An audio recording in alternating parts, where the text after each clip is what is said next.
میرے رسول پاک صلی اللہ تعالیٰ علیہ وآلہ وسلم صحابہ کرام کو اس بابت بار بار ارشاد فرماتے ہیں۔ ایک دن حضور فرمانے لگے کہ مجھے تم پر ڈر ہے کہ پرانی امتوں کی بیماری کہیں تمہارے اندر بھی سرایت نہ کر جائے۔ یا رسول اللہ صلی اللہ تعالیٰ علیہ وسلم، ایسی کون سی چیز ہے جس سے آپ کو بھی ڈر ہے، اور وہ کون سی بیماری ہے؟ بعض لوگوں نے یہ شاید سمجھا کہ وہ کوئی طاعون کا یا کوئی اور گہرا مرض ہے، تو حضور فرمانے لگے نہیں، پرانی امتوں میں نا بیماری تھی تکبر کی، حسد کی، بغض کی، عداوت کی، دل ایک دوسرے کے بارے میں سخت ہو گئے تھے۔ آپ کبھی پڑھے نا بنی اسرائیل والوں کو، فرعون کی فوجیں پیچھے لگی ہوئی ہیں، آگے دریا آ گیا ہے، جناب موسیٰ علیہ السلام حکم دے رہے ہیں کہ رب نے رستہ بنا دیا، نکلو، لیکن ان کا اعلان ہے کہ چونکہ ہم اگرچہ آپ کے ماننے والے ہیں، اگرچہ سارے فرعون کو دشمن جانتے ہیں، پر 12 قبیلے ہیں، آپس میں چونکہ ہماری لڑائی ہے، ایک رستے سے نہیں گزریں گے، ہمیں 12 رستے چاہیے۔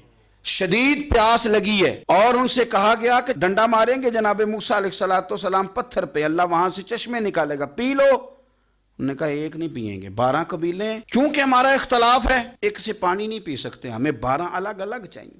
حضور فرمانے لگے وہ جو پرانی امتوں میں عداوتوں کی بیماری تھی، مجھے ڈر لگتا ہے وہ تمہارے بیچ نہ آ جائے۔ او یارو، اتنی سخت عداوتیں، اتنا گھٹن، اتنی ہماری طبیعتیں ایک دوسرے کے بارے میں سخت۔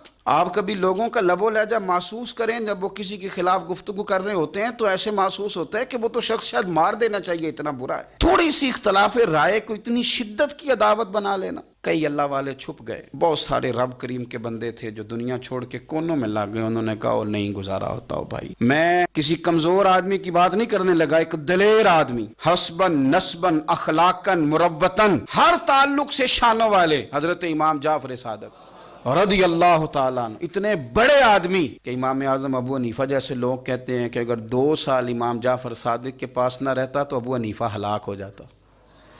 امام جعفر صادق تربیت جب کی تو کن کی؟ امام اعظم کی، حضرت داؤد طائی کی، جناب سفیان ثوری کی۔ پر شاہ فرید الدین عطار فرماتے ہیں آخری عمر میں امام جعفر صادق نا حجرے میں بند ہو گئے تھے، باہر نہیں آتے تھے، بس اسی کسے دے کچھ نہیں جلگ دے تے نہ کوئی ساڈا دردی حجرے میں۔ ایک دن حضرت سفیان ثوری نے منت کیا کہ ان کے بچوں کی، خدام کی، کہ حضرت سے کہو میں پرانا نوکر ہوں، مجھے تھوڑی زیارت کا موقع مل جائے، میری تو آنکھیں ترس گئی ہیں، کرم نوازی ہو جائے۔ تو حضرت کو جا کے عرض کی کہ سفیان ثوری منت کر رہے ہیں، آپ نے اجازت دے دی۔ حضرت سفیان ثوری اندر گئے تو درد سے کہا حضور آپ تو 2 جملے کہتے تھے تو دل بدل جاتے تھے، کتنے لوگ منتظر ہیں آپ کے کلمات طیبات کے لیے، زیارت مقدسہ کے لیے، اور آپ یوں گوشہ نشین ہو گئے۔ تو جگر گوشہ رسول، نواسہ رسول امام جعفر صادق آنکھوں میں آنسو آ گئے، کہنے لگے سفیان تمہیں کیا بتاؤں، لوگوں کے لفظوں میں بڑا پیار ہے پر دلوں میں وفا کوئی نہیں۔